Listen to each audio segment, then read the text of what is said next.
इस क्लास को हम आरंभ करते हैं। और जैसा कि आप सभी देख पा रहे होंगे, आज के इस क्लास में हम गहन संहिता पढ़ने वाले हैं। और गहन संहिता में भी जो प्रथम जो उसके दो अंग हैं सप्तांग योग के अंतर्गत, उसका हम अध्ययन करेंगे। तो आइए आज के इस क्लास को हम आरंभ करते हैं। आप सभी को स्क्रीन पे दिख रहा होगा, जो कि पिछले क्लास में हम सभी पढ़ चुके हैं। सप्तांग योग क्यों आवश्यक है, तो उसका क्या फायदा है, जिसके लिए कहा था महर्षि गैरन ने कि घट शुद्धि, मतलब कि जिस प्रकार से घड़े, कच्चे घड़े जो होते हैं, उसमें यदि पानी डाला जाए तो वो निरंतर गलना शुरू हो जाता है।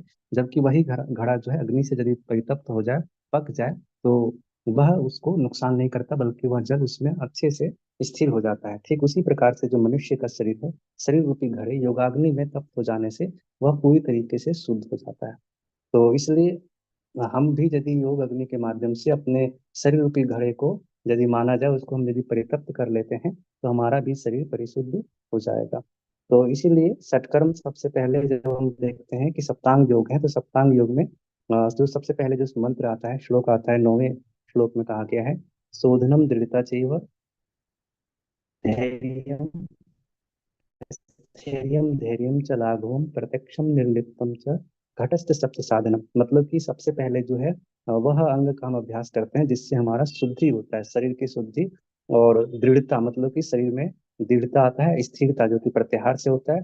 और प्राणायाम से धैर्य यानी कि धीरता, यानी कि प्राणायाम से हल्कापन आता है। और धैर्य आता है मुद्रा बंध से, ठीक है। और प्रत्यक्षीकरण और निर्लिप्तता, प्रत्यक्षीकरण जो कि ध्यान से आता है, और उसके बाद निर्लिप्तता आती है समाधि से। किससे? समाधि से। इसी तरह से हम देखते हैं कि आगे इसको डिटेल किया गया है, अगले जो मंत्र है हमारे 10वें मंत्र में, उसमें कहा गया है सत्कर्मणा शोधनम चैव। सत्कर्म जो है उससे शुद्धि होती है। किससे? सत्कर्म से शुद्धि होती है। आसनेन भवे दृढ़म, आसन से शरीर दृढ़ होता है। और मुद्रया स्थिरता चाहिए, मुद्रा से स्थिरता आता है। और प्रत्याहारे न धीरे, प्रत्याहार से धैर्य आता है। फिर प्राणायाम लाघवम च, प्राणायाम से हल्कापन आता है। ध्यानात प्रत्यक्षात्मनि, और आत्मा प्रत्यक्ष होता है किससे? ध्यान करने से। और समाधि ना निर्लिप्तम चेव, समाधि से निर्लिप्तता प्राप्त होती है। फिर इस प्रकार से साधक को मुक्ति का कोई संशय नहीं रहता, अर्थात वो मुक्त हो जाता है इस सप्ताह योग के अभ्यास से। हम बात करते हैं कि ये जो 7 चीजें हमने पढ़ा, शॉर्ट में यदि उसको याद रखना हो मंत्र को, तो हम इस प्रकार से याद रख सकते हैं कि सबसे पहले है आसन, यानी कि सटकर्म। तो सटकर्म से शोधन, ठीक है। आसन से दृढ़ता अर्थात मजबूती, मुद्रा से स्थिरता, और प्रत्याहार से धैर्य अर्थात धीरता। धैर्य और स्थिरता में कंफ्यूजन ना हो, क्योंकि धैर्य किससे आएगा? जब हमारा राग कम होगा। राग मतलब किससे? जैसे राग होता है ना, राग इंद्रियों के विषयों से होता है। किससे होता है? इंद्रियों के जो इंद्रिय हैं, उनके विषय, उसके तरफ वो भागता रहता है। तो यदि उससे हम वैराग्य करें, मतलब उनके इंद्रियों के विषयों की ओर ना जा करके उससे वापस इंद्रियों को मन की ओर ले जाएं, ये राग खत्म हो जाए, तो इंद्रियों में अपने आप ही एक प्रकार से धैर्य, धैर्य का गुण देखने को मिलेगा। हम कभी भी एक प्रकार से कहते हैं ना, धैर्यहीन नहीं होंगे। तो ये होता है कि हमारा मुद्रा से स्थिरता होता है, लेकिन प्रत्याहार से धैर्य की प्राप्ति होती है। स्थिरता इंद्रियों का जो एक प्रकार से ऊर्जा का जो प्रवाह है, वो स्थिर होता है, एक निश्चित दिशा मिलता है। प्राणायाम से लाभ होता है, प्राणायाम से हल्कापन आता है शरीर में। और ध्यान से आत्मा का प्रत्यक्षीकरण होता है, साक्षात्कार होता है। किसका? तो यहाँ पे ध्यान रखना है कि आत्मा का। फिर है समाधि से निर्लिप्तता अर्थात मोक्ष, मुक्ति की प्राप्ति हो जाती है। फिर आगे बात करते हैं कि जो सबसे पहला हमारा आज का टॉपिक है सटकर्म, जिसमें हम कुछ जो टॉपिक है वो पढ़ चुके थे, लेकिन इसको पूरा समग्र रूप से एक बार हम रिवाइज करते चलेंगे और बाकी पूरा इसको कंप्लीट करेंगे। तो इसमें सटकर्म में कहते हैं धोतिर्वस्तिस तथा नेतिर्लौलिकम चेतानी सत्कर्माणि समाचरेत।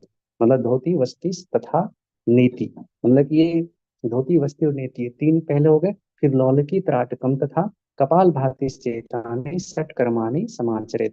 तो ये 6 अंग बताए गए हैं सटकर्म के। सटकर्म में धोती, वस्ती, नेति, लौलिकी अर्थात नौली, त्राटक और कपाल भाती। तो ये 6 क्रम है शुद्धियों के लिए। और इसमें महर्षि गहरन ने जो सत्कर्म में शरीर के जो घट शुद्धि के लिए जो 6 अंग बताए हैं, उनमें ये क्रम थोड़ा सा, जो हमने हठ प्रदीपिका में पढ़ा था, उससे थोड़ा सा अलग है। क्रम अलग क्या है? उसमें त्राटक को पहले रखा गया है, नौली से, नौली बाद में है, ठीक है। बस इतना ही उसमें डिफरेंसेस है। बाकी इसमें हम देखते हैं कि धोती का जो अन्य जो प्रकार है उसमें क्या क्या है। तो महर्षि गहरन कहते हैं कि धोती के जो प्रकार है वो एक प्रकार से चार हो जाते हैं फिर यहाँ से। तो कहते हैं अंतर्धोती, दंत धोती, हृदय धोती, मूल शोधनम। कौन कौन से हैं? अंतर्धोती, दंत धोती, हृदय धोती और मूल शोधन। धोतीम चतुर्विधाम कृत्वा घटम कुर्वन्ति निर्मलम। ये चार प्रकार के धोती का अभ्यास करने से घटम अर्थात शरीर निर्मल हो जाता है। तो ये महर्षि घरंड इस मंत्र से, इस श्लोक के माध्यम से स्पष्ट कर रहे हैं। मतलब तात्पर्य यह है कि धोती के चार प्रकार जो हैं, अंतर धोती, हृदय, दंत धोती, हृदय धोती और मूल शोधन, क्रम से याद रखिएगा, जो कि आप श्लोक जब स्मरण रखेंगे तो उससे हो जाएगा।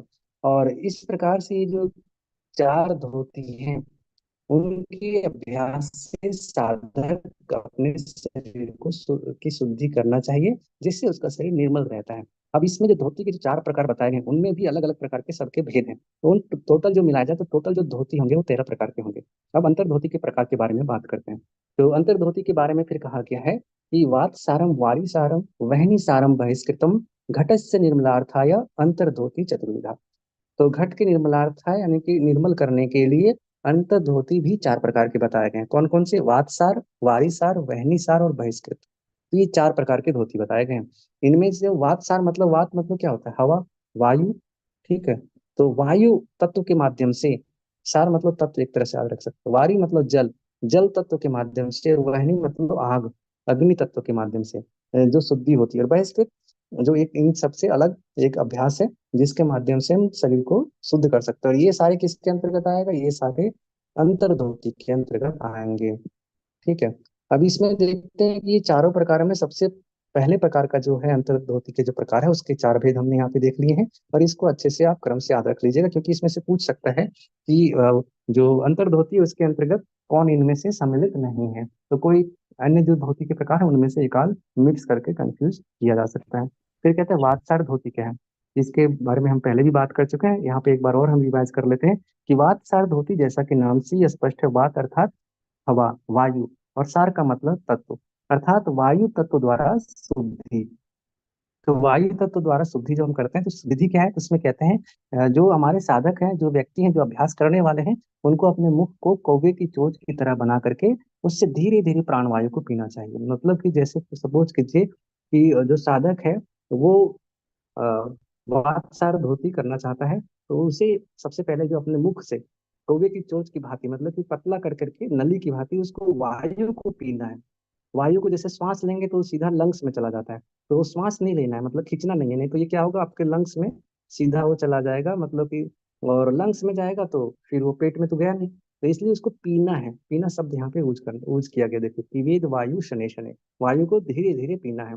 फिर उसको पीना मतलब क्या है कि कंठ से उसको आहार नली में ले जाना है, श्वास नली में नहीं, और आहार नली से उसको पेट में, यानी कि जो हमारे आंतें होती है उसमें पेट में ले जाना है। और उसके बाद उसको चलाना है। क्या करना है? उसको पेट को चलाना है, आगे पीछे दाएं बाएं घुमाते हुए उस वायु को पीछे अर्थात गुदा मार्ग से बाहर निष्कासित कर देना, जैसे अपशिष्ट पदार्थ बाहर निकलते हैं। तो इस क्रिया को वातसार धोती कहा जाता है। ठीक है। तो यह चीज हमें लगता है समझ में आ गया होगा। और फिर इसके बारे में कहते हैं लाभ क्या है। तो वातसार के बारे में महर्षि घरण कहते हैं, वातसारम परम गोप्यम, देह निर्मल कारणम। यह बहुत ही गुप्त रखने योग्य है, जैसे कि अन्य सभी हठ विद्या के बारे में कहा जाता है। तो उसमें कहते हैं कि यह देह को निर्मल करने वाला होता है। नासएत सकलान रोगान, यह सभी प्रकार के रोगों को नाश करता है। वहनी वहनी उद्दीप्त ये तथा, वहनी यानी कि अग्नि को उद्दीप्त करता है। और साथ में क्या करता है? रोगों को नाश करने के साथ साथ अग्नि को भी उद्दीप्त करता है। और इसीलिए कहते हैं कि यह हमारे जो शरीर है उसको स्वच्छ रखना, तो इसका अभ्यास करना चाहिए। और ये सभी प्रकार के रोगों को नष्ट करता है, जठराग्नि को तीव्र करता है। अब आता है वारी सार धोती। यहाँ पे ये ध्यान रखिए, वारी मतलब क्या होता है? वारी मतलब होता है जल। तो जल तत्व के माध्यम से, मतलब कि जल तत्व के माध्यम से जो हम शुद्धि करने वाले हैं, वो वारी सार धोती है। इसमें इसलिए ऋषि कहते हैं कि आकंठ पूर्येद वारी वक्त्रेण च पिबेत शनैः, मतलब कंठ तक पानी को, वारी मतलब क्या होता है? पानी, पानी को कंठ तक पूरा पीना है धीरे धीरे। और उसके बाद उसी तरह से जैसे पेट को हम पिछली बार भी चलाए थे, तो यहाँ भी हम पानी पीने के बाद उसको पेट को चलाना है, यानी कि आसनों के माध्यम से, जैसे कि हम सभी जो अभ्यास करते हैं एक प्रकार से, एक मिनट, अभ्यास करते हैं जल द्वारा, जल को मुख से पीना है धीरे धीरे, और इतना पीना है कि वो कंठ तक आ जाए, गले तक आ जाए। फिर उसके बाद पेट को चलाते हुए अधोमार्ग से उसे निकाल देना है। यहाँ पर ये ध्यान रखना है कि जो वातसार का विधि था उसमें वायु तत्व के माध्यम से हम शुद्धि कर रहे थे, और इसमें जल तत्व के माध्यम से कर रहे हैं। तो इसमें जैसे हम सभी जानते हैं जल के माध्यम से हम क्या क्या करते हैं, जैसे लघु शंख प्रक्षालन, लघु शंख प्रक्षालन का जो अभ्यास करते हैं, तो उसमें हम जल पीते हैं पूरा कंठ तक, जो जितने हम पी सकते हैं, 2-3 गिलास पीते हैं। फिर उसके बाद जो आसन है, जैसे ताड़ासन, तिर्यक ताड़ासन, कटी चक्रासन और उद्राकर्षण, भुजंगासन, तिर्यक भुजंगासन, तो ये सारे आसन करते हैं। तो उससे हमारा क्या, पेट की जो मांसपेशियां हैं वो मूव करती है, जैसे यहाँ का ना आगे पीछे बाएं दाएं। तो उस तरीके से वो जल तत्व जो है पूरे, जैसे किसी व्यक्ति ने जल पिया और पीने के बाद वो उसके पेट में गया, पेट में जो उसका जितने ऑर्गेन्स हैं, जैसे स्टमक, इंटेस्टाइन, लार्ज इंटेस्टाइन, उससे मूव करता हुआ धीरे धीरे वो पूरे शरीर को साफ करता हुआ वापस जो अपशिष्ट पदार्थ के रूप में निकलता है बाहर, अपने साथ सारी गंदगी को लेकर के बाहर निकल जाता है। जब ये अभ्यास तब तक करते रहना है जब तक कि वो धीरे धीरे एक स्वच्छ मतलब कि जो अपशिष्ट पदार्थ है उतना निकल जाए कि धीरे धीरे स्वच्छ जल के रूप में बाहर निकलने लगे। ठीक है, तो ये तो आप जो उसका कहते हैं संघ प्रक्षालन, उसके बारे में आप जानते हैं, तो इसको यहाँ बहुत ज्यादा हम डिस्कस नहीं करते हैं। आगे बढ़ते हैं। वारिसार धोती के लाभ क्या है, तो इसके लिए कहते हैं कि वारिसार क्रिया भी वातसार की तरह अत्यंत गोपनीय है, और गोपनीय है इसलिए इन क्रियाओं का अभ्यास से साधक का शरीर पूरी तरह से स्वच्छ अर्थात विजात के द्रव्यों से रहित हो जाता है। पूरे मनोभाव से इसका अभ्यास से साधक का शरीर देवताओं के समान दिव्य अत्यंत मनमोहक हो जाता है। फिर इसे कहते हैं कि अग्निसार धोती। अग्निसार धोती क्या है, तो जैसा कि नाम से यह स्पष्ट है, अग्नि तत्व के माध्यम से। तो अग्नि तत्व क्या, अग्नि को पीना है क्या, नहीं, अग्नि को पीना नहीं है, बल्कि हम जो शरीर में जैसे कहते हैं ना, हमारे अभ्यास से, हमारे एक्टिविटीज से शरीर में विभिन्न तत्वों की सक्रियता बढ़ जाती है। तो ऐसे ही जब हम प्राण वायु को जैसे इनहेल किए और उसको इनहेल करने के बाद उसको रोकें, फिर नाभि को मेरु पृष्ठ भाग में लगाएं। जैसे आप अग्निसार क्रिया करते हैं, आसन में बैठ गए, आसन में बैठने के बाद कोई भी आसन में बैठे और फिर उसके बाद श्वास लेना है नासिका से और पेट में भरना है। उसके बाद पेट को पीछे नाभि की तरफ खींच करके और बार बार आगे पीछे उसको करना है, पेट को, उदर को। तो यह क्रिया जो कहलाता है अग्निसार क्रिया धोती कर्म होता है, जिससे सभी उदर नष्ट हो जाते हैं। जठराग्नि तीव्र होती है। यह धोती अत्यंत गोपनीय और देवताओं के लिए भी दुर्लभ है। और कहते हैं कि इस जो अग्निसार क्रिया है, जैसे बार बार उदर को जब आगे पीछे करते हैं, मूव करते हैं, और तो इस तरह से क्या होता है, ये जो एक्टिविटीज है ये यहाँ पे हमारी जठराग्नि को, जो अग्नि होती है उसको प्रदीप्त करने वाला होता है।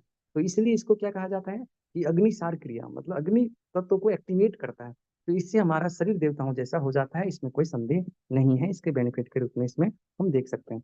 आगे फिर कहते हैं बहिष्कृत धोती, जो हमारा अंतर धोती का अंतिम प्रकार है, चौथा प्रकार है। बहिष्कृत धोती के लिए कहते हैं, जैसा कि आप डायग्राम में भी देख पा रहे होंगे कि काकी मुद्रा अर्थात कौवे की चोंच के समान होठों को करके उसके द्वारा वायु को, उसके द्वारा उदर को भर लें, और फिर उस पान की हुई वायु को आधे पहर अर्थात 1.5 घंटा तक उदर में रोकें। मतलब उसको परिचालित करना है, ऐसा नहीं कि जो पान किए हैं वो परिचालन नहीं करेंगे तो बाहर वो वापस निकलना चाहेगा। तो इसलिए पेट को आगे पीछे मूव करना है, और इससे क्या है, वो जो वायु आपने पेट में ले गया है वो धीरे धीरे परिचालित होते हुए अधोमार्ग से निकल जाएगा। यह परम गोपनीय बहिष्कृत धोती कहलाता है।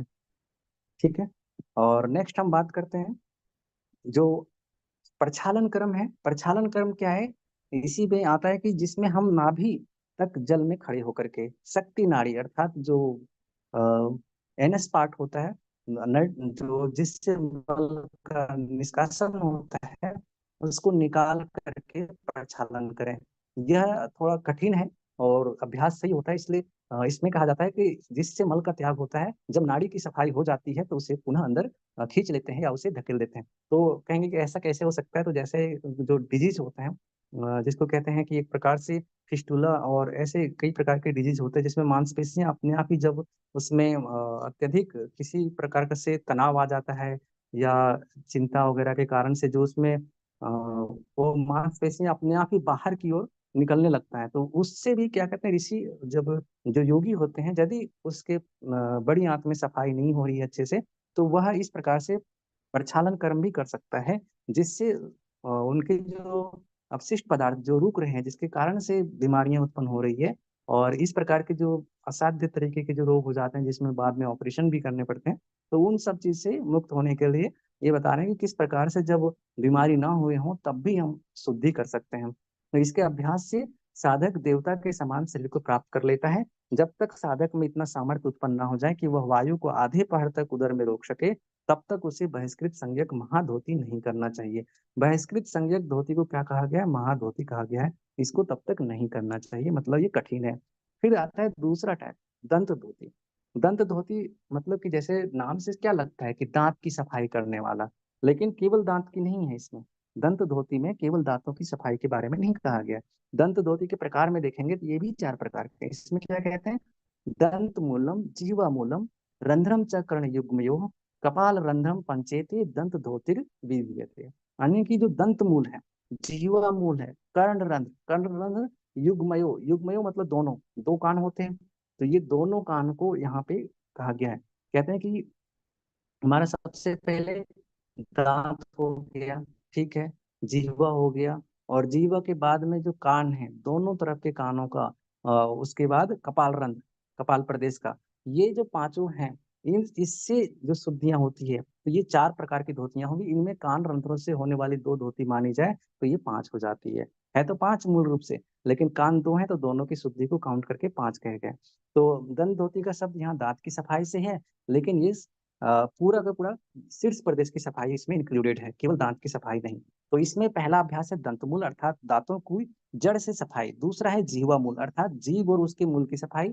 तो रंध्र च कर्ण युग्म यानी कि कर्ण रंध्रों की सफाई, जहाँ पे दोनों कानों को अलग अलग काउंट किया गया है, तो ये पांच हो जाते हैं। वैसे चार हैं, लेकिन दोनों कानों को अलग अलग काउंट करेंगे तो एक बढ़ जाता है, पांच हो जाता है। तो दाहिने कान की सफाई एक प्रकार की धोती, और बाएं कान की सफाई दूसरे प्रकार की धोती मानी गई है। कपाल रंध्र अर्थात सिर के जो अग्रभाग का ऊपरी हिस्सा होता है, उसके बारे में, जैसे यहाँ की डायग्राम में अभी आपने देखा। फिर आगे हम बात करते हैं कि ये जो दंत धोती है, उसमें फिर दंत मूल धोती क्या है इसके प्रकार में। तो दंत मूल धोती, जिसमें कहते हैं कि सबसे पहले जब तक मैल ना छूटे तब तक खादिर, खादिर के रस से, जो मतलब कि वनस्पति होते हैं, उनके रस से अथवा विशुद्ध मिट्टी के जो तत्व होते हैं, मिट्टी से दांतों की जड़ों को मांजना चाहिए। मतलब उसको जैसे साफ करते हैं बर्तन वगैरह, इसी प्रकार से मिट्टी से उसको रगड़ना चाहिए। योगियों को यह साधन अपने दांतों की रक्षा के लिए नित्य प्रातः अवश्य करना चाहिए, और योग जानने वाले पुरुष इन दंत मूल धोती को प्रमुख कर्म मानते हैं, ताकि जो दांत में, जैसे जब हम भोजन ग्रहण करते हैं तो भोजन ग्रहण करते समय दांतों में चबाने समय उसमें क्या होता है, अशुद्धियां जमा होने लगते हैं। धीरे धीरे वो जो भोजन के जो तत्व हैं वो उसमें जमा होकर के उसमें नेगेटिव जो टॉक्सिक मटेरियल है उसको क्रिएट करने लगते हैं। तो इसलिए यह नित्य क्रिया में होना चाहिए। ठीक है। फिर कहते हैं कि जीवा शोधन, जीवा शोधन के लिए, जीवा शोधन के लिए कहते हैं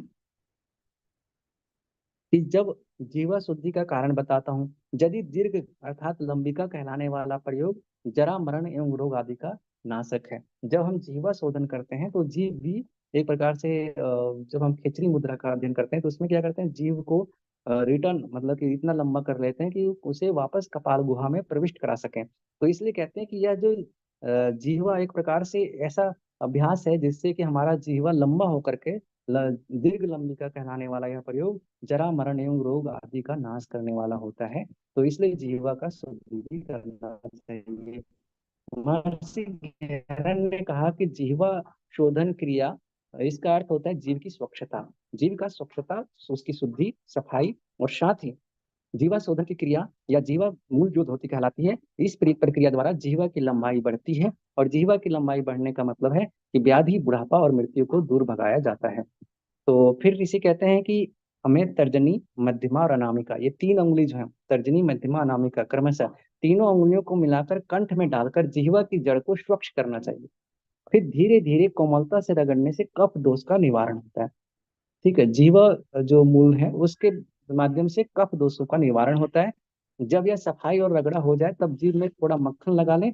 पुनः दूध दोहने जैसी, जैसे दूध दोहते समय मतलब जीभ को उसी प्रकार से आगे की तरफ उसमें घर्षण करना चाहिए, जिससे लोहे की चिमटी से भी जीभ को पकड़कर बाहर की ओर खींचे। मतलब जीभ की लंबाई को बढ़ाने के लिए जो अभ्यास है उसके बारे में बताते हैं।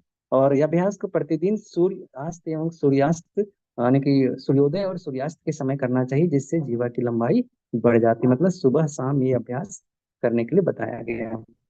आगे ऋषि कहते हैं कर्ण रंग धोती।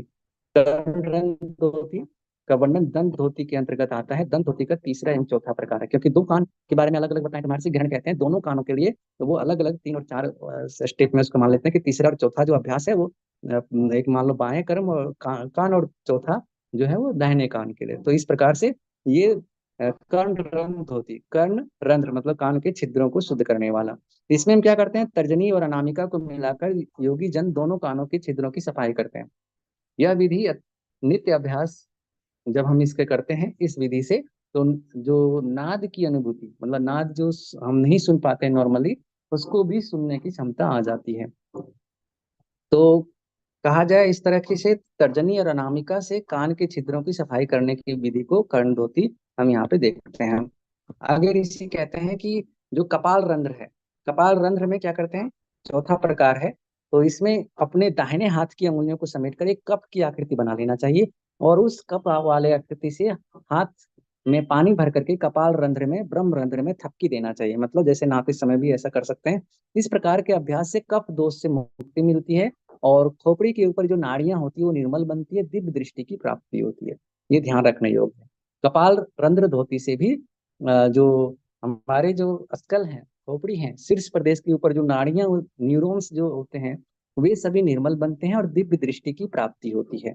निद्रा की समाप्ति पर, भोजन के बाद और निद्रा के पहले तथा दिन की समाप्ति पर अपनी खोपड़ी को थपकी देनी चाहिए, मतलब शीर्ष प्रदेश को थपकाना चाहिए, जिससे कि हमारे जो ये जो नस नाड़ियां हैं वो एक्टिवेट रहे, वो उसको एक प्रकार से पोषण और उसकी शुद्धि होता रहे। यहाँ पर हम कहते हैं कि जैसे ये जो कपाल रंध्र होता है वो वास्तव में एक द्वार, एक गेट की भांति होती है, जो हम जो प्रौढ़ मनुष्य उसमें तो नहीं दिखता है, लेकिन नवजात शिशु की खोपड़ी में इस भाग में वो छू करके देखेंगे तो वहां एक गड्ढा दिखाई देता है।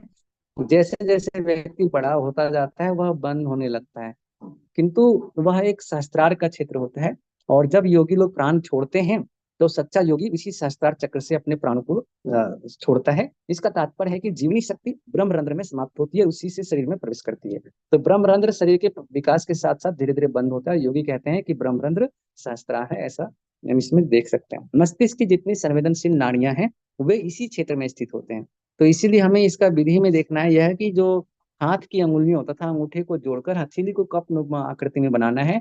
फिर हाथ में पानी लेकर सिर को सामने झुकाते हुए सिर के ऊपरी हिस्सों में पानी की छपाके मारे, ताकि ब्रह्मरंध्र का हिस्सा गीला हो जाए। हथेली से ऊपर 3-4 बार थपकी लगे। इस प्रक्रिया को 4 से 5 बार रिपीट करना है।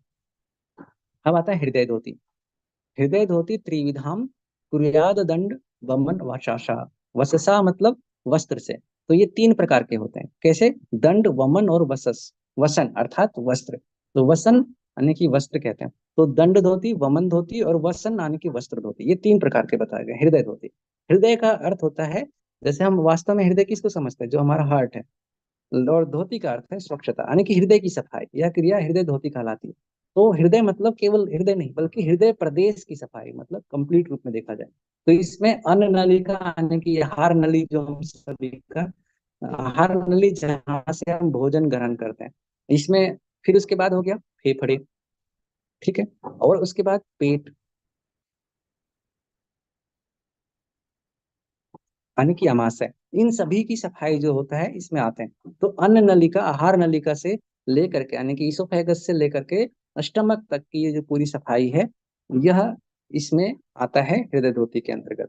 तो इसको कैसे करते हैं इसके बारे में आगे देखते हैं।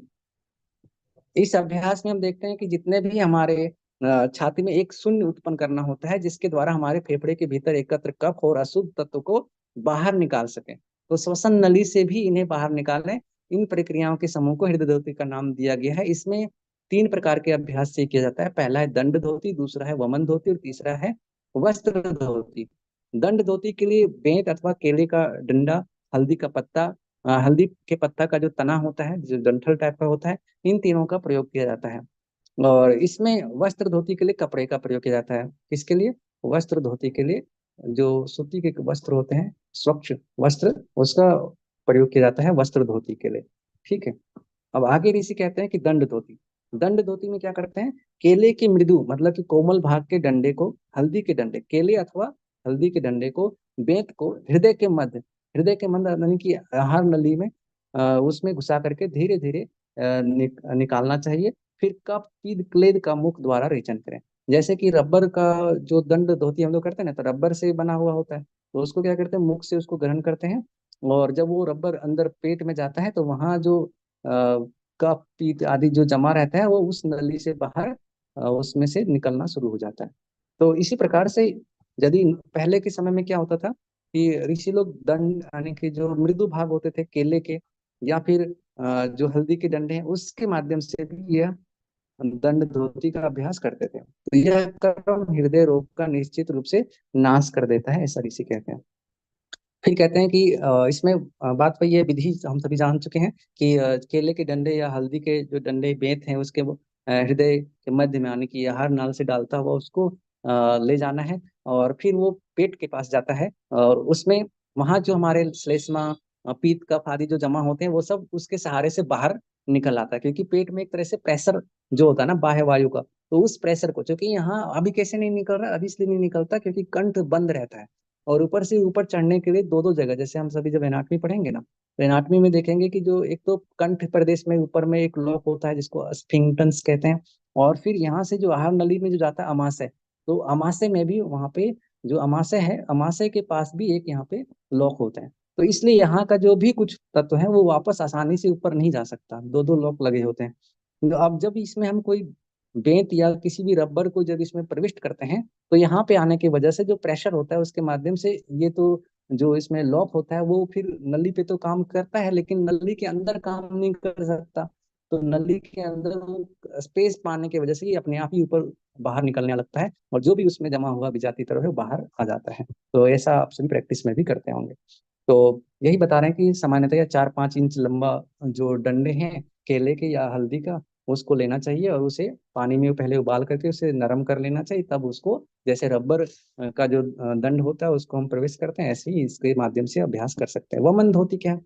तो वमन धोती मतलब ये होता है कि जो साधक भोजन के अंत में कंठ पर्यंत जल पीना और फिर क्षण भर बाद उसे ऊपर की ओर देखते हुए वमन करके निकाल देना चाहिए। इस प्रयोग से कफ और पित्त का निवारण होता है। वमन मतलब कि एक प्रकार से उल्टी करते हैं जैसे हम लोग। तो उसमें यहाँ दो प्रकार के इसमें देखते हैं कि एक तो जल पी करके, स्वच्छ जल जो पीते हैं यानी कि नमकीन नमक उसमें मिक्स करके, ताकि वो हमारे बॉडी में यदि उसमें ज्यादा अवशोषित ना हो और वो बाहर निकल आए और शुद्धि करते हुए जाए। तो वमन धोती यहाँ पे दो प्रकार के होते हैं। पहला तो खाली पेट करते हैं जो पेट की शुद्धि के लिए, और हृदय मतलब पेट प्रदेश के जो पूरा शुद्धि के लिए। और दूसरा है भोजन करने के बाद। तो जो दूसरा भोजन करने के बाद जो है वह तो पचा भोजन जो है उसको निकालने के लिए करते हैं। भोजन करने के बाद जैसे शेर मतलब बाघ वगैरह होते हैं ना, वो लोग जो भोजन नहीं पचता है उसको वो बाहर निकाल देते हैं। तो ये दूसरा प्रकार है।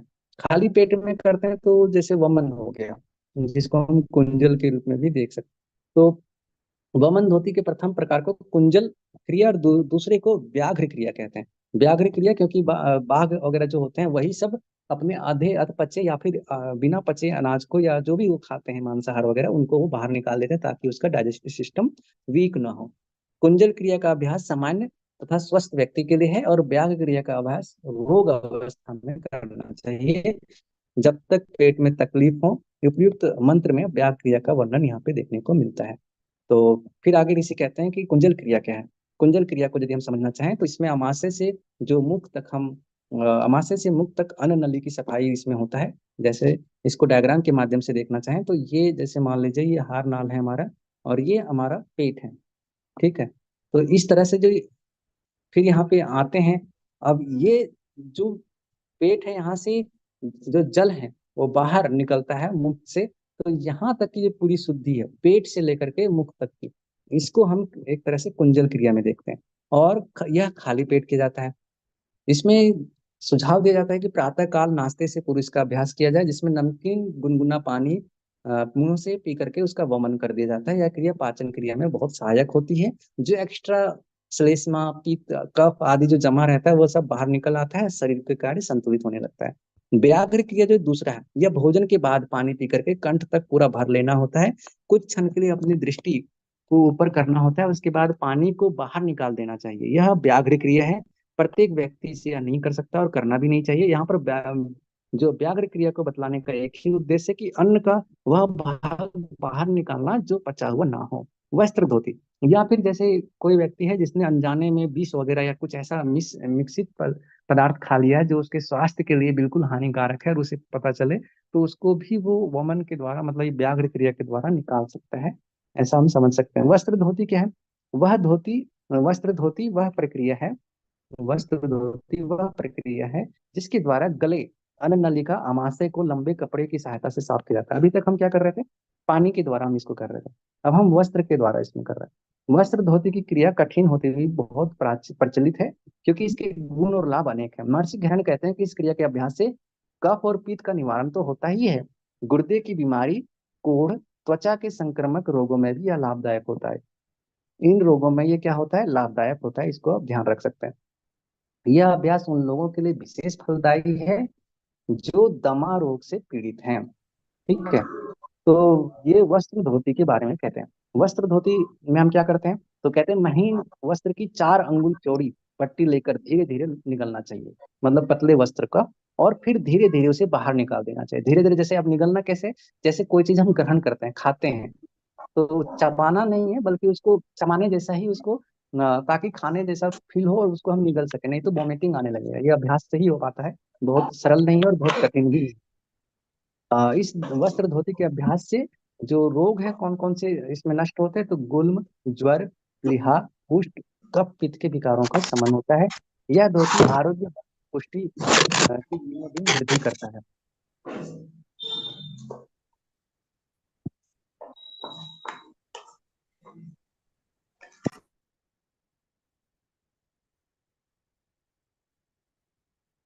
ओके, तो हम बात कर रहे थे वस्त्र धोती का। वस्त्र धोती का वह वस्त्र लेना चाहिए जो इस अभ्यास में करते हैं, वो 4 अंगुल चौड़ा होना चाहिए, लगभग 2 इंच चौड़ा। अंगुल के हिसाब से 4 अंगुल और इंच के हिसाब से 2 इंच चौड़ा। उसकी लंबाई कम से कम 6 या 7 गज होनी चाहिए। और ऊपर से ये ध्यान रखना चाहिए कि वह सूती वस्त्र जैसा, मतलब कोमल होना चाहिए, बहुत ही पतला और मुलायम होना चाहिए, खुरदरा नहीं होना चाहिए बहुत ज्यादा। और प्रारंभिक अभ्यासियों को प्रथम 1 इंच चौड़ी तथा 3 गज जो लंबी पट्टी होती है, 1 इंच चौड़ी और 3 गज लंबी पट्टी का प्रारंभ में अभ्यास कर सकते हैं। जब ये अभ्यास सरलता से होने लगे तब कपड़े की लंबाई और चौड़ाई हम बढ़ा सकते हैं। ये वस्त्र धोती के बारे में संक्षिप्त में हम यहाँ जानते हैं। अब आता है मूल शोधन, सत्कर्म का जो है चौथा। इसमें देखते हैं कि इसमें मूल शोधन न होने तक, जो मूल शोधन है जब तक नहीं होता है तब तक अपान वायु की क्रूरता नष्ट नहीं हो पाती है। मतलब अपान वायु की जो क्रूरता है, समस्या उत्पन्न करने की जो उसकी एक तरीके से स्वभाव है, वो नष्ट नहीं हो पाता। इसलिए प्रयत्न पूर्वक मूल शोधन कर्म करना चाहिए। हल्दी की जड़ अथवा मध्यमा अंगुली के द्वारा जल योग से पुनः प्रक्षालन आवश्यक है। इस कर्म से कोष्ठ, यानी कि मल की शुष्कता, मलावरोध, जिससे कि जिसको एक तरह से कब्ज जो कोष्ठ होता है ना, ये सब और अमाजीर्ण आदि निवारण होकर जठराग्नि प्रदीप्त हो जाती है। पाचन जो शक्ति है वो भी बढ़ जाती है। मूल शोधन धोती प्रक्रिया यह अंतिम विधि है। इसका शब्दार्थ यह है कि शरीर के मूल भाग की सफाई। हमारे शरीर का मूल भाग जो एनस पार्ट गुदा होता है, मूल शोधन का अर्थ है कि इस क्षेत्र की सफाई। इसमें हमें बताया गया है कि जो अपान क्रूरता होती है वो तब तक नष्ट नहीं होता है तावाद अवन्मूलम न शोध्यते, जब तक कि जो मूल है उसका शोधन न किया जाए तब तक अपान की क्रूरता नष्ट नहीं होता है। इससे इसकी एक तरह से महत्ता बताते हैं कि जब तक मूल भाग की शुद्धि ना हो पाती हो तब तक अपान वायु में विकार उत्पन्न होते हैं और ये अपान वायु क्रूर हो जाती है और अपान वायु से संबंधित रोग हमें देखने को मिलता है। दूसरा जो नीति, मतलब कि षटकर्मों का जो टाइप है उसमें वस्ती आता है। धोती और दूसरा वस्ती। तो वस्ती के बारे में हम देखते हैं। तो कहते हैं वस्ती 2 प्रकार का होता है, जल वस्ती और शुष्क वस्ती। जल वस्ती अर्थात जब हम जल के माध्यम से शुद्धि क्रिया करते हैं तो जल वस्ती, और शुष्क वस्ती अर्थात भूमि पर या सूखे स्थल पर किया जाता है। तो ये 2 प्रकार के होते हैं।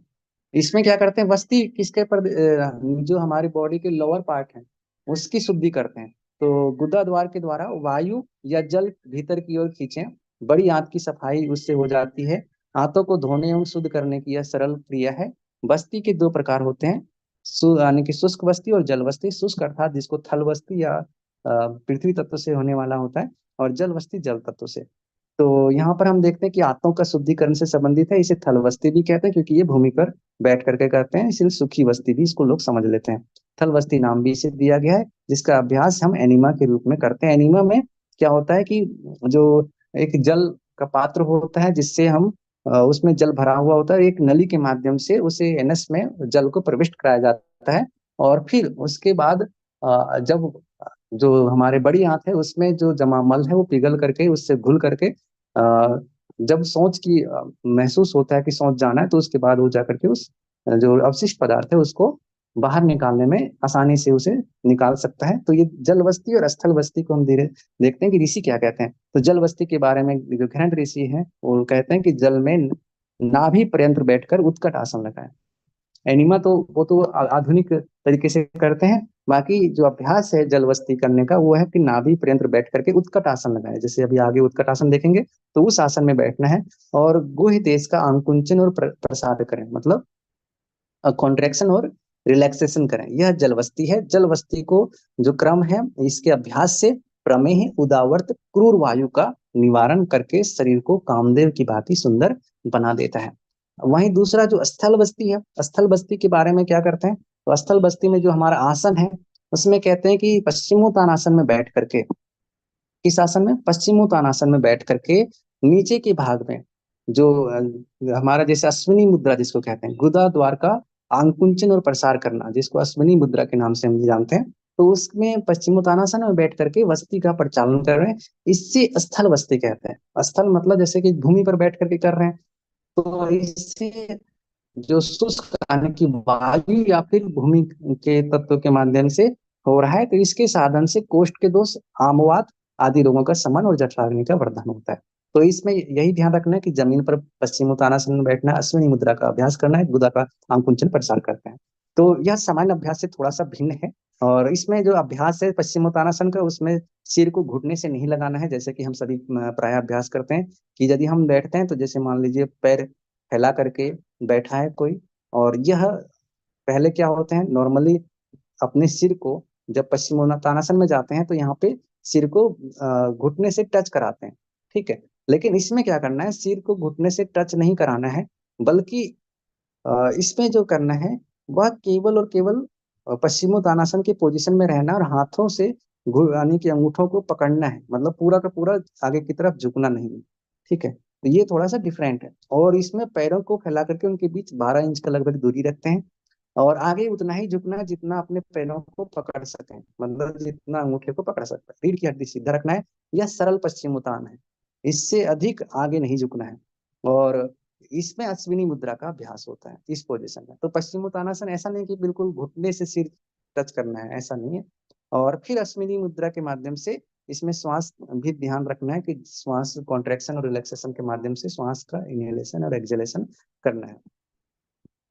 तो यह स्थल बस्ती है। उसके बाद आता है कि नेति क्रिया। नेति क्रिया क्या है, नेति क्रिया के लिए कहते हैं कि जो बालिस्त भर का, यानी कि हमारे जो एक हाथ है, मतलब कि आधा हाथ लंबा डोरा लेकर के, आधा हाथ का जो लंबाई है उतने लंबे सूत्र को लेकर के नासिका में प्रविष्ट कराना है और मुख से बाहर निकाल देना है। जैसे हम जानते हैं कि जो नासिका और मुख का जो एक प्रकार से जहाँ मिलते हैं दोनों आपस में, जैसे नाक से श्वास लेते हैं वो भी हमारे श्वास नली से होते हुए फेफड़े को जाता है, और जो भोजन मुख से लेते हैं वो आहार नली से, ये दोनों अपने अपने रास्ते में अलग हो जाता है। लेकिन उससे पूर्व दोनों एक जगह पे कंबाइन होते हैं, एक जगह पे जहाँ पे वो दोनों जंक्शन टाइप का होता है। तो इसीलिए जब हम नासिका में सूत्र को प्रविष्ट कराते हैं तो उससे फिर हम वापस मुंह से निकाल सकते हैं। तो इस क्रिया को नेति कर्म कहते हैं। इसका साधन करने से खेचरी की सिद्धि भी होती है, कफ दोषों की निवृत्ति और दिव्य दृष्टि की प्राप्ति होती है। तो इससे क्या क्या होता है, इससे हमारे इस कार्य से खेचरी सिद्धि मापनुयात, कफ दोषा विनश्यंति, दिव्य दृष्टि प्रजायते। इससे खेचरे की सिद्धि होती है, कफ दोष विनिष्ट होता है और दिव्य दृष्टि की प्राप्ति होती है।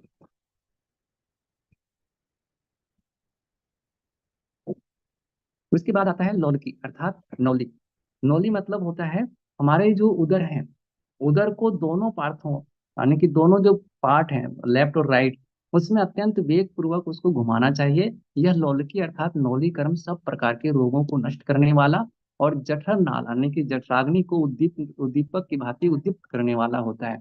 इसको हम कैसे करेंगे, तो तैयारी के लिए कि नौली क्रिया के अभ्यास से पूर्व हमें अग्निसार की क्रिया करना चाहिए और उद्यान बंद में दक्षता प्राप्त होना चाहिए, अन्यथा नौले की क्रिया कठिन हो जाएगी। तो ये दो चीजें प्री रिक्वेस्टिक्स है, मतलब पूर्व में आपको ये चीजों में अ, एक प्रकार से दक्ष होना चाहिए। फिर कहते हैं कि नौली के प्रकार क्या क्या हैं।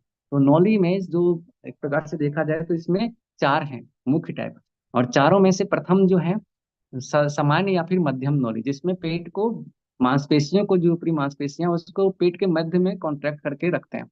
और बाम नौली मतलब पेट के जो बाएं साइड है उस तरफ सारी मांसपेशियों को शिफ्ट कर लेते हैं।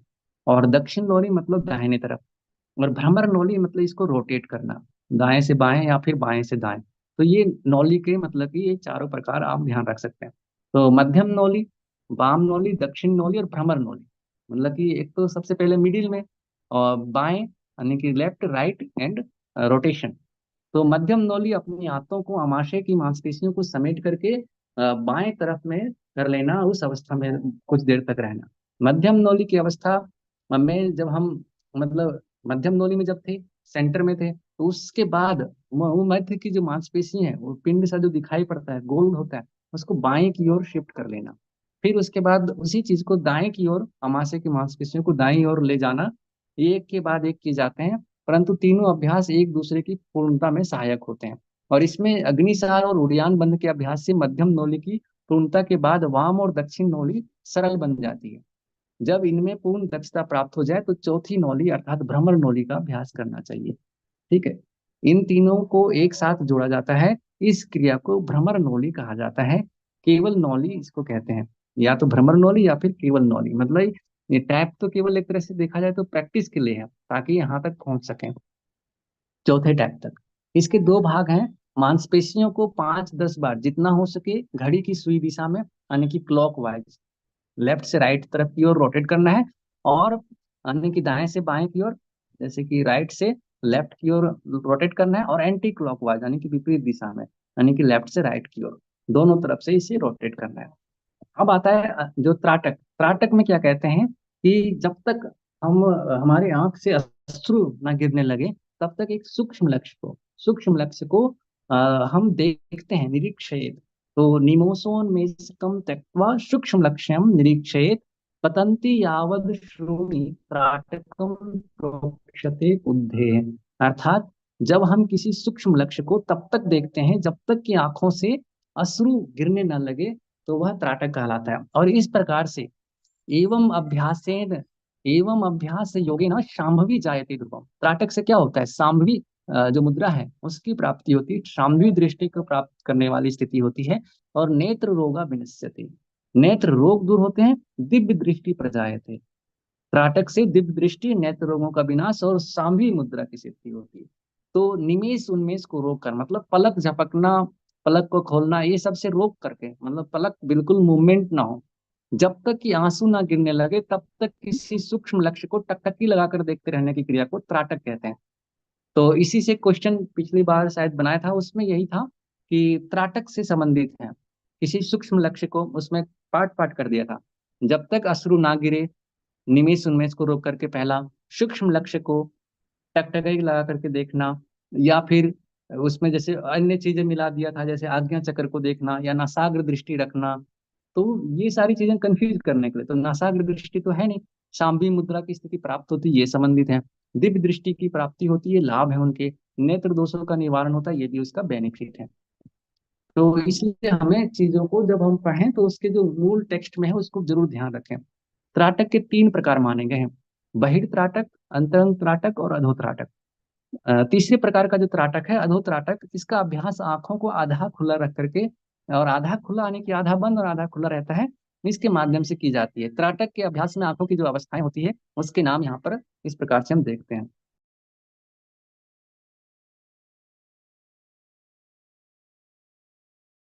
इस हिसाब से उसका कंपैरिजन किया गया, जैसे मंथ में जो पूर्णिमा, अमावस्या, प्रतिपदा की दृष्टि होती है उनसे। तो आंखों को जब हम पूर्ण खुले होकर के जब हम त्राटक करते हैं तो वह पूर्णिमा दृष्टि कहलाती है। क्या कहलाती है? पूर्णिमा दृष्टि। क्योंकि आंख जो है वो पूरा ओपन होता है, जैसे चंद्रमा जब पूरा फुल मून होता है ना तो उसको हम पूर्णिमा कहते हैं। तो आंख भी जब हमारा पूर्ण ओपन हो तो उसको हम कहते हैं कि यह जो है एक प्रकार से हमारा पूर्णिमा दृष्टि हो गई। और बंद आंखों को अमावस्या दृष्टि कहते हैं, जब आंखें बिल्कुल बंद हैं, मतलब कि हम देख नहीं पा रहे हैं, अंधेरा है, तो उसको अमावस्या कहेंगे। और जब आंखें अधखुली हैं, जैसे कि इसमें ये देखें कि हमारा आंख अब आधा खुला है और आधा बंद है, तो उसको प्रतिपदा, यानी कि जैसे अमावस्या के बाद जब हम धीरे धीरे जो मून है उसकी जो शेप है, पूरा अंधकार में था, तो उसमें से थोड़ा सा वो प्रतिपदा में थोड़ा सा दिखाई पड़ता है, तो ये दृष्टि जो है वो प्रतिपदा वाली दृष्टि कहते हैं। तो इसका कंपैरिजन, अब इसमें जो अलग अलग जो दृष्टि है उसमें क्या क्या स्थिति होती है, तो उसमें कहते हैं पूर्णिमा का दृष्टि का प्रयोग बाह्य त्राटक में होता है, जब हम बाहर की चीजों पर त्राटक करते हैं।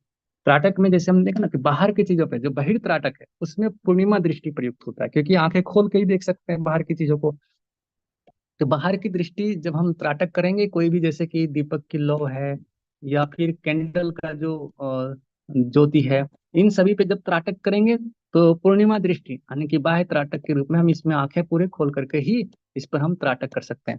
और अमावस्या दृष्टि का प्रयोग जब करेंगे तो अंतर त्राटक जब हम कहेंगे, यानी कि जब हम अंतर किसी चीजों पर हम ध्यान लगा रहे हैं, अंतर का अपने मन में किसी चीजों पर हम फोकस कर रहे हैं, तो पूरी आंखें बंद होनी चाहिए फिर, मतलब क्लोज, बिल्कुल आंखों को क्या होना चाहिए, पूरा बंद होना चाहिए आंखें, तभी हम अंदर की चीजों पर ध्यान कर पाएंगे।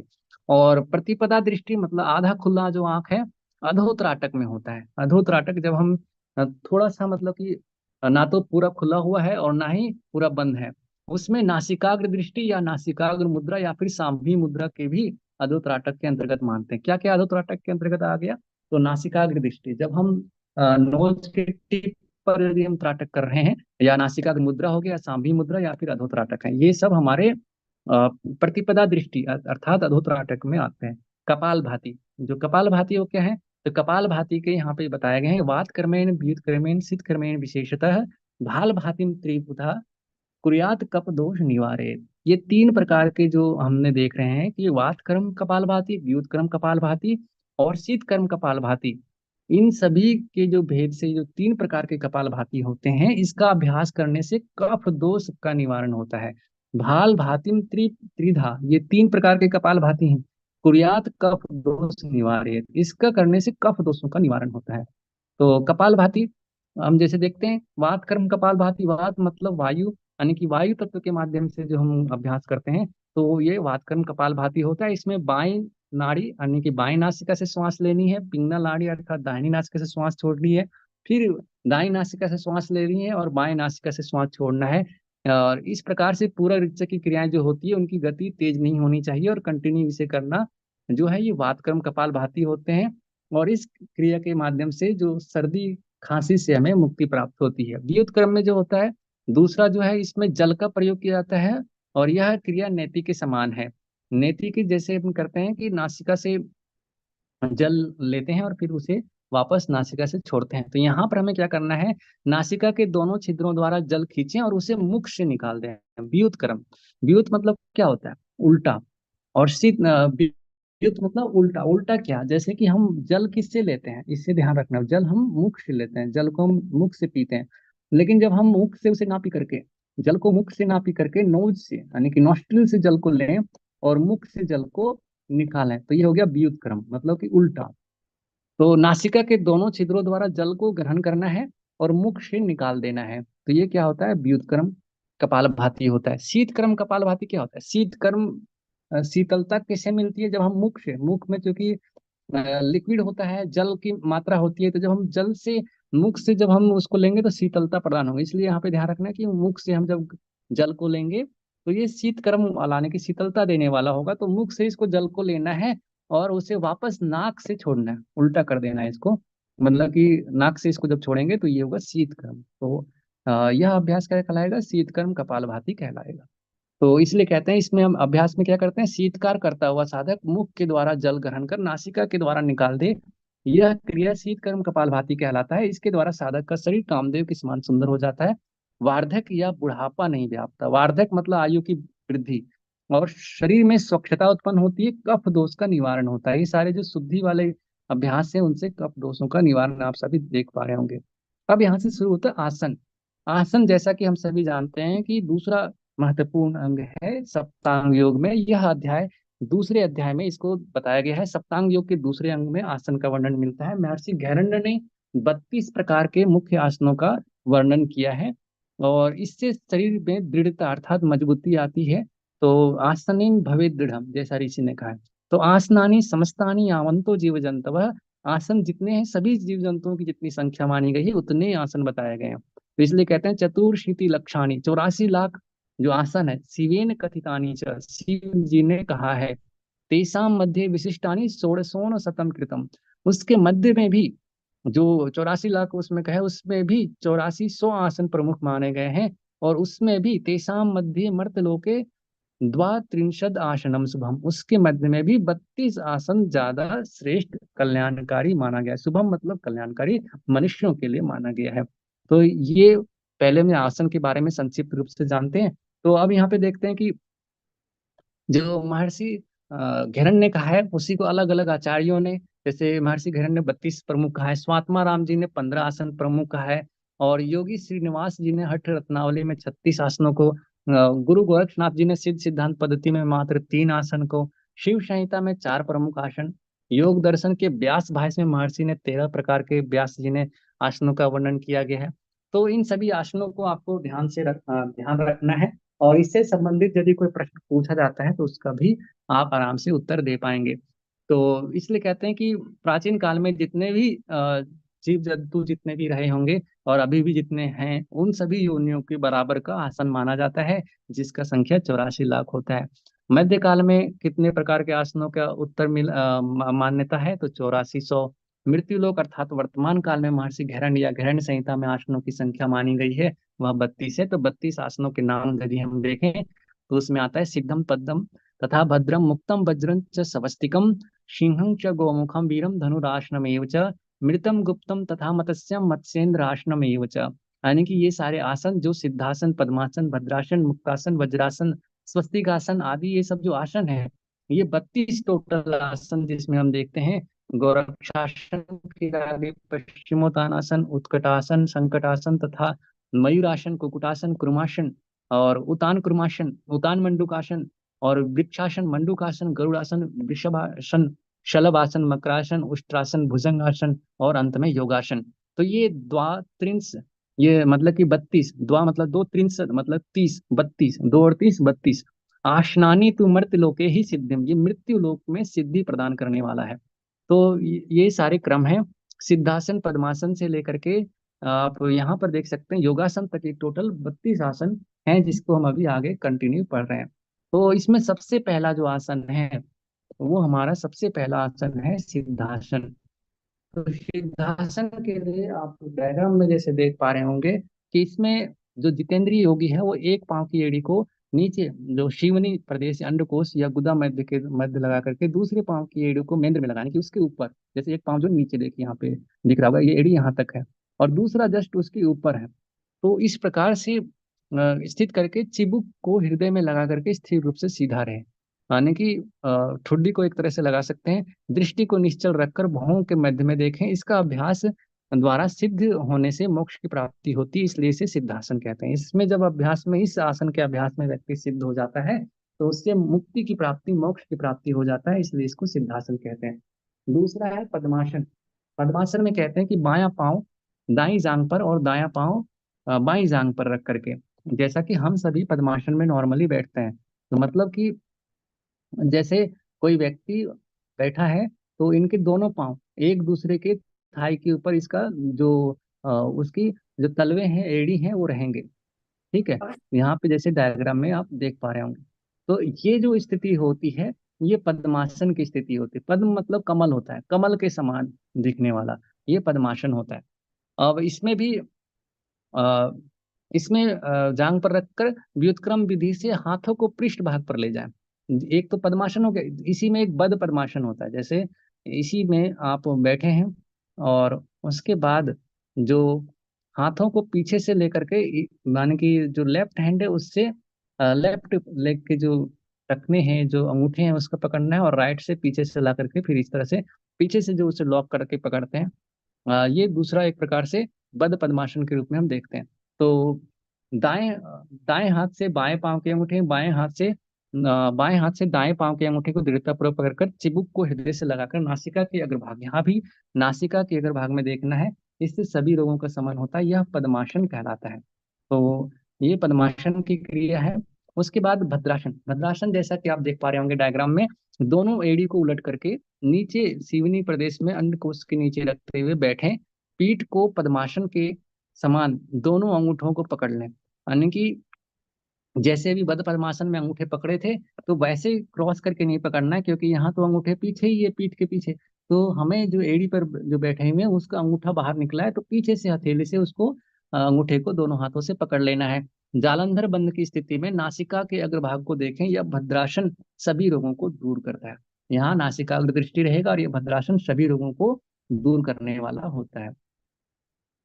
मुक्तासन कैसे होते हैं? तो मुक्तासन के लिए इसमें देखते हैं कि ऋषि कहते हैं कि मुक्तासन में बाएं पांव की एड़ी को पायु मूल में लगाकर उस पर दाएं पांव की एड़ी को रखें। मतलब कि जैसे एक बायां पांव है, नीचे की तरफ देखिए, यहाँ पे देख रहे होंगे, और उसके बाद दूसरा जो पांव है उसके ऊपर से आते हुए यहाँ पे क्रॉस हुआ है, और फिर सिर और गिरवा को समान रखकर शरीर को सीधा रखते हुए बैठे। या मुक्तासन योगियों के लिए सिद्धि प्रदान करने वाला होता है।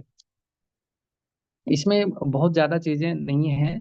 वज्रासन में, जो वज्रासन आप सभी जानते हैं, वज्रासन में कैसे बैठने हैं, तो दोनों जंघाओं को वज्र के समान दृढ़ करके दोनों पांवों को पीछे, जैसे अभी भद्रासन में बैठे थे वैसे हमें बैठना है, और गुदा द्वार की ओर उसमें लगा हुआ रहेगा। इसे वज्रासन कहते हैं। यह आसन योगियों के लिए सिद्धि देने वाला होता है। इसमें विशेष जो आपको ध्यान रखना है, जैसे जब हम वज्रासन में बैठते हैं तो हमारी जो घुटने हैं इस प्रकार से फोल्ड होता है, और एड़ी, यहाँ पर जो दोनों पांव की एड़ियां होती हैं वो इस प्रकार से एक और दोनों पांव यहाँ पे मिले हुए होते हैं, और सामने हाथ हमारे जो टखने हैं, मतलब कि घुटने हैं, उस पे लगे होते हैं दोनों हाथों को, और सामने की तरफ दृष्टि होते हैं। यहाँ से जो देखा जाए तो एक प्रकार से जो नाड़ियां होती है, हमारी वज्रा नाड़ी एक्टिवेट होते हैं, उसके नाम पर भी इसको वज्रासन बोला जाता है। और दूसरा यह है, ये वज्र के समान दृढ़ हो जाता है, मतलब ये थाई इतना यहाँ पे स्ट्रांग हो जाता है ना कि इस पे यदि आप बहुत जोर से वार भी करेंगे ना तब भी सहन करने की क्षमता आ जाती है। तो इसलिए भी इसको वज्रासन कहते हैं, वज्र की भांति दृढ़ हो जाता है यह पोजीशन। और इससे डाइजेस्टिव सिस्टम पे पॉजिटिव इफेक्ट पड़ता है, डाइजेस्टिव सिस्टम एक्टिवेट होता है, पाचन शक्ति बढ़ती है। इसलिए भोजन के बाद वज्रासन का अभ्यास हम ज्यादातर करते हैं, और ज्यादातर भोजन के बाद इस आसन का अभ्यास करने के लिए बोला जाता है। फिर स्वस्तिक आसन आता है। स्वस्तिक आसन क्या कहते हैं?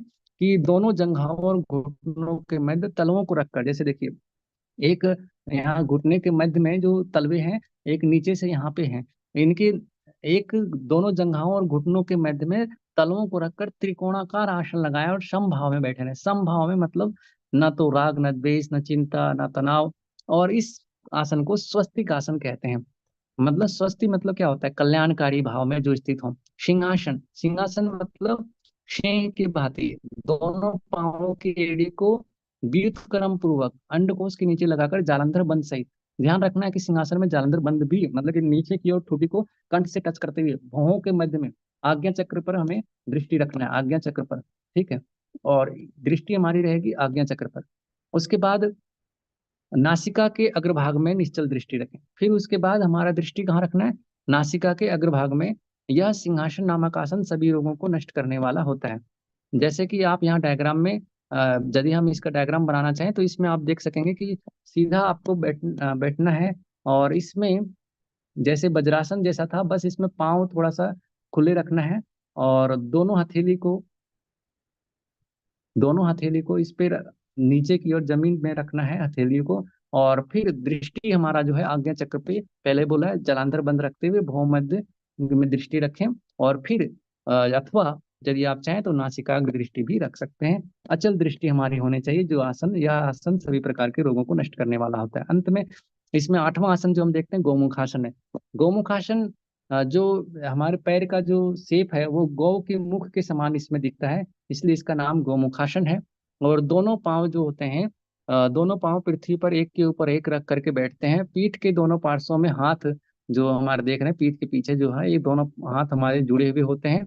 सीधा करके गौ के समान मुख के समान ऊंचा करके बैठने को यहाँ पे गौमुखासन कहा गया है। और यह गौमुखासन हमारे जैसे जो पैर की जो मांसपेशियां हैं उसको भी लचीला बनाता है, फ्लेक्सिबल बनाता है। जो स्कंध है, हमारे जो शोल्डर है, उसके जो स्टिकनेस है, उन सभी चीजों को दूर करता है, फ्लेक्सिबिलिटी बढ़ाता है। और जो रीढ़ की हड्डी संबंधी जो कुछ समस्याएं हैं उसमें भी यह सकारात्मक प्रभाव देता है।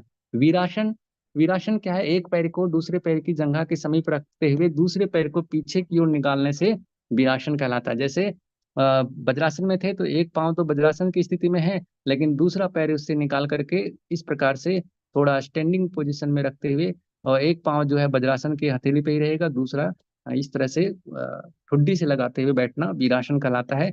इससे एक प्रकार से वीरता का भाव, मतलब जिसको कहते हैं ना कि जोश, एक उत्साह, एक का भाव आता है, इसलिए इसको वीरासन के नाम से जानते हैं। और ये अलर्टनेस, मतलब जैसे कहते हैं ना जागरूक स्थिति को बनाने वाला होता है।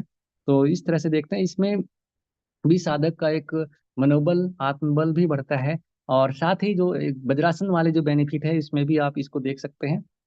प्लस ये आरामदायक होता है, मन शांत होता है, स्थित एकाग्र हो जाता है। और इसके बाद हम देखते हैं धनुरासन। धनुरासन क्या है? दोनों पैरों को भूमि पर फैला करके, दोनों हाथों को पीठ की ओर करके, दोनों चरण को पकड़ने तथा धनुष के आकार का, मतलब सेम वही अभ्यास है। पीठ यानी कि पेट के बल लेटना है और पाँवों को ऊपर उठाते हुए, मतलब कि हथेली से उसके अंगूठे को पकड़ना है दोनों पैरों के, तो ये जो कहलाता है वो धनुरासन कहलाता है। और ये धनुष की भांति तना हुआ होता है, इसलिए इसको धनुरासन कहलाता है। यह योगियों के अनुसार धनुरासन होता है, जिसके लाभ आप देख सकते हैं कि ये जो हमारे पेट की जो मांसपेशियां हैं उस पर प्रभाव डालता है। जो कंधे हैं, शोल्डर रीजन है, चेस्ट है, वो एक्सपेंड होता है, छाती एक्सपेंड होता है, तो उससे संबंधित। और हमारे जो पैर की जो फ्लेक्सिबिलिटी है उसको इंक्रीज करता है।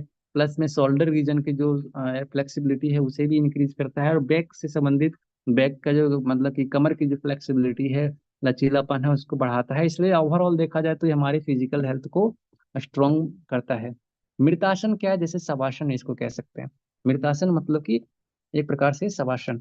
शवासन में मृतक के समान अपने पूरे शरीर को ढीला करके धरती पर लेट जाएं, यह शवासन श्रम को दूर करने वाला है। श्रम मतलब कि परिश्रम, जो कठिन जो थकावट होता है उसको दूर करने और चित्त को संतोष देने वाला होता है। तो इसलिए शवासन मतलब एक रिलैक्सेशन आसन बहुत अच्छा है। इसमें श्रम हरम कहा गया है इसको। क्या? श्रम को हर लेने वाला, जितना भी मेहनत किए हैं वो सब हर लेगा, उसका जितना भी क्लांति है, थकान है। और चित्त विश्रांति कारणम, तो इसलिए श्रम हरम चित्र विश्रांति कारणम ये कहा गया। मृतासन इसका नाम, जिसको हम शवासन के नाम से भी जानते हैं। फिर आता है गुप्तासन। गुप्तासन दोनों घुटनों के मध्य में दोनों पांवों को छुपा करके रखें, इसलिए इसका नाम गुप्तासन के रूप में हम देख सकते हैं। घुटने को यहाँ पे छुपा के रखते हैं, उन दोनों पांवों में गुह्य प्रदेश को लेकर के यह गुप्तासन कहलाता है। बैठना उसी तरह से है। और जो इसमें पांव है जो उसके दोनों जंघे की तरफ में, इसमें घुटनों के मध्य में यहाँ पे छुपा हुआ रहता है। ठीक है। और नेक्स्ट है मत्स्यासन। मत्स्यासन में देखते हैं कि मुक्त पद्मासन की स्थिति में, जो पद्मासन है इसमें हम बैठने, फिर यहाँ पर दोनों हाथों को, जैसे बद्ध पद्मासन था ना, पीछे की ओर एक हाथ इस हाथ से उस पैर को पकड़ते तो बद्ध पद्मासन था। अब यहाँ पे चूंकि डायरेक्ट जो पैर यहाँ पे आया हुआ है अंगूठा उसी को पकड़ रहे हैं, तो ये मुक्त पद्मासन है एक तरीके से। तो मुक्त पद्मासन में हाथों की कहनियों से सिर को लपेट लें और भूमि पर चित लेट जाए, मत्स्यासन कहलाता है या रोगों को नष्ट करने वाला होता है। ठीक है। और इसके अलावा जो नेक्स्ट हम देखते हैं, ये तो इसमें पद्मा जो पैरों को पकड़ करके इसमें लगाए हैं। और नेक्स्ट इसमें होता है मत्स्येंद्र आसन। मत्स्येंद्र आसन जो है उसमें उदर को पीठ की ओर खींच करके पीछे सीधा रखते हुए बाएं पांव की एड़ी को यत्न पूर्वक मोड़ करके दाएं जांघ पर रख लें। जैसे यहाँ पे देखते हैं कि ये एक एक पर यहाँ पे पीछे की तरफ यहाँ मुड़ा हुआ है, और दूसरा उसके साइड से ले जाते हुए एड़ी को रखना है। और इस तरह से ट्विस्ट करते हुए अपनी बॉडी को इस थाई से क्रॉस करते हुए एक हाथ से, और अपने उसी पैर के पंजे को पकड़ना है। और दूसरा हाथ है वो कमर से लपेटे हुए उसमें रहेगा पीछे साइड की तरफ। और दृष्टि पीछे की तरफ, यहाँ पे जो दृष्टि है उसका पीछे की तरफ है। तो यह जो आसन कहलाता है यह मत्स्येंद्र आसन कहलाता है। ठीक है, ये मत्स्येंद्र आसन है। और मत्स्येंद्र आसन हमारे जो बॉडी को ट्विस्ट करता है, इसमें हमारा जो पेनक्रियाज है उस पे सकारात्मक प्रभाव पड़ता है। इससे जो डायबिटीज वगैरह जो रोग हैं उसमें इसका बहुत अच्छा प्रभाव देखने को मिलता है। इसलिए कहते हैं कि जो मधुमेह पीड़ित रोगी हैं उनके लिए जो मत्स्येंद्र आसन वो काफी लाभदायक होता है। बल्कि बल्कि इसमें और भी सारे बहुत सारे फैसले जो बेनिफिट हैं, जिसमें कि जानू यानी कि जो घुटने हैं उनकी फ्लेक्सिबिलिटी बढ़ती है। स्पाइन का जो प्रॉब्लम्स है उसमें भी ये रिलैक्सेशन मिलता है, उससे भी दूर हो सकता है। और बाकी जो हमारी ओवरऑल जो फ्लेक्सिबिलिटी है, जो लचीलापन है, उसको ही बढ़ाता है। नेक्स्ट हम देखते हैं जो दूसरा आसन है गोरख आसन। गोरख आसन का पोजीशन आप देख पा रहे होंगे, दोनों जांघों और घुटनों के मध्य में, दोनों पैरों के पंजों को छुपे रखने में, तथा दोनों हाथों से दोनों एड़ी को, जैसे दोनों पाँव को इस तरह से उठा करके एड़ी के ऊपर यानी कि क्रॉस करते हुए दूसरे हाथ का दूसरे पाँव पर एड़ी पर रखना है। और कंठ का संकोच करें, नासिका के अग्रभाग पर दृष्टि रखें। गोरख शासन योगियों को सिद्धि प्रदान करने वाला है, ये आप इसको ध्यान रख सकते हैं। नेक्स्ट जो आसन है उत्कट आसन है। उत्कट आसन मतलब थोड़ा सा जैसे मतलब कि जो दोनों पाँव के पंजे हैं उसको इस तरह से रखना है उठा हुआ टाइप का, और उसके एड़ी पर बैठना है। तो पाँवों के अंगूठों को पृथ्वी पर टिका कर उसके सहारे बैठे और एड़ियों को भूमि पर न टिकने दें, यानी कि उठा रहे उत्कट। तो यह ना टिकने दें तथा गुदा स्थान को एड़ी पर रखें, यह उत्कट आसन कहलाता है। ये उत्कट आसन कहलाता है। यह बैलेंसिंग आसन भी है एक तरीके से, और हमारे शरीर को बैलेंस बनाने में मतलब एक महत्वपूर्ण भूमिका लगता है। ये बैलेंसिंग क्षमता को हमारा बढ़ाता है। प्लस में जो लोअर हमारे जो लेग हैं, जिसको हम कह सकते हैं टखना, अंगूठे, और जो पैर की जो मांसपेशियां हैं वो सब मजबूत होते हैं। बैलेंसिंग तो बढ़ता ही है। प्लस में हमारे जो पैर के जो टखने आदि अंगुलियां ये सब है उन सबको मजबूत होता है। और जो पैर के जो मांसपेशियां हैं, मसल्स हैं, उसको स्ट्रेंथ मजबूती प्रदान करने वाला होता है। ये उत्कट आसन है। उसके बाद हम नेक्स्ट जो आसन है संकट आसन। संकट आसन जैसे कि गोमुखासन में हमारे पाँव क्या था, एक दूसरे के ऊपर था, मतलब कि यहाँ पे इस तरीके से नॉर्मली। लेकिन यहाँ क्या है कि वो जो पाँव ऊपर ना ले जा करके बल्कि उसी के नीचे फिर उसको क्रॉस करके रखते हैं। तो यह संकट आसन कहलाता है। इसमें कहते हैं कि बाएं पाँव को घुटने तक भूमि पर टिकाकर दाएं पाँव से बाएं पाँव को लपेट लें। पाँव को लपेटना है, जैसे कि गरुड़ासन में हम एक प्रकार से लपेटने का प्रयास करते हैं, यहाँ पे बैठ के ऐसे करना है। फिर दोनों घुटनों पर दोनों हाथों को रख लें, इसे संकट आसन कहलाता है। ठीक है, तो ये हमारे जो पैरों की जो लचीलापन है उसको बढ़ाता है, काफी ज्यादा लचीलापन की एक इसमें देख सकते हैं। और फिर इसके बाद हमारा जो आसन है मयूर आसन। मयूर आसन मयूर के आकार का, जिसमें हम हैंड बैलेंसिंग करते हैं। और इसमें सामने की तरफ झुकते हुए पेट के मतलब पेट के बल पर लेटे हुए हों, और दोनों हथेली को कंधे के शोल्डर पे लेवल पे ला करके सामने को फिक्स करना है। फिर कहनी को पेट से लगाते हुए डंडे की भांति शरीर को सीधा रखते हुए ऊपर उठाना है। सिर सामने की दृष्टि रहेगा, ये मयूरासन कहलाता है। यह इसमें देख पा रहे होंगे कि नाभि के पार्श्व भाग में हमारी जो कोहनी लगा होता है, और दोनों पैरों को पीछे इस प्रकार उठाएं जैसे एक डंडा उठाया जाता है, यह मयूरासन कहलाता है। और मयूरासन के बारे में ऐसा कहा जाता है कि यह हमारे जठराग्नि को प्रदीप्त कर देता है, और फिर जो भी कुछ हम खाते पीते हैं वो आसानी से पच जाता है। और व्यक्ति यदि कुछ भी खा ले उसे पचाने में दिक्कत नहीं आता है। यहाँ तक कि यदि वो जो भी अ, विजातीय चीजें जो उसको पचाने में दिक्कत होती है वह भी यदि गलती से खाया गया हो, तो मयूरासन में से उत्पन्न जो क्षमताएं हैं जठराग्नि, वो उसे पचाने में सक्षम हो सकता है। कुकुटासन। कुकुटासन जैसे कि हम देखते हैं कि पद्मासन में जो हमारी बैठने वाली पोजीशन है उसमें बैठे, और जांघों और पिंडलियों के मध्य में, जैसे ये देखिए थाइज है और ये पिंडलियां, इन दोनों के मध्य में दोनों हाथों को क्रॉस करके नीचे की तरफ ले जाना है, और जमीन पर रख करके उसे इसी के सहारे, इस पंजे, दोनों हथेली के पंजे के सहारे उसे लिफ्ट करना है, ऊपर उठाना है। तो शरीर इस प्रकार से हवा में उठाए रखें, पद्मासन में शरीर कहने पर टिका रहेगा, और यह कुकुटासन कहलाता है। कुकुट आसन के रूप में ये हैंड बैलेंसिंग को बढ़ाता है, साथ ही हमारे जो शोल्डर की जो क्षमता है उसको भी इंक्रीज करता है, फ्लेक्सिबिलिटी को बढ़ाता है, बैलेंसिंग बढ़ाता है, यानी कि पेट से संबंधित जो पेट की मांसपेशियां हैं उस पर भी इस पे खिंचाव आता है। तो उन चीजों में, उन रोगों में इसका लाभ होता है। हैंड बैलेंसिंग जितने भी फिर आसन है इसके माध्यम से हमें उसे करने में और भी आसानी होती है। नेक्स्ट जो है कुर्मासन। कुर्मासन में आप देख रहे पा रहे होंगे कि इसमें तो हमारे जो दोनों पैर हैं, दोनों पैरों को अंडकोश के नीचे दोनों एड़ियों को बीत क्रम से रखना है, और शरीर सिर तथा गिरवा को सीधा करके बैठना कुर्माशन होता है। जैसे एक तो कुर्माशन ऐसा होता है कि दोनों पाँवों को सामने फैला करके हम बैठते हैं, और सामने झुकते हुए शीर्ष को जमीन पर ले जाते हैं, और हाथों को दोनों की अंदर से, पैरों के अंदर से नीचे पीछे की तरफ उसको क्रॉस कर लेते हैं। तो ये एक कुर्माशन होता है। बाकी यहाँ पे कहा गया है कि दोनों पैरों को, यानी कि दोनों पैर के एड़ियों को व्युत्क्रम से रखना होता है, मतलब उलट करके रखना होता है, और सिर सिर सिर शरीर और ग्रीवा को सीधा रखते बैठना कुर्माशन कहलाता है, जैसे यहाँ पे आप देख पा रहे होंगे। और फिर ये उतान कुर्माशन है। उतान कुर्माशन में क्या होता है, कुकुटासन से कंधे को दोनों हाथों से पकड़ करके कछुए के समान सीधा हो जाना उतान कुर्माशन कहलाता है।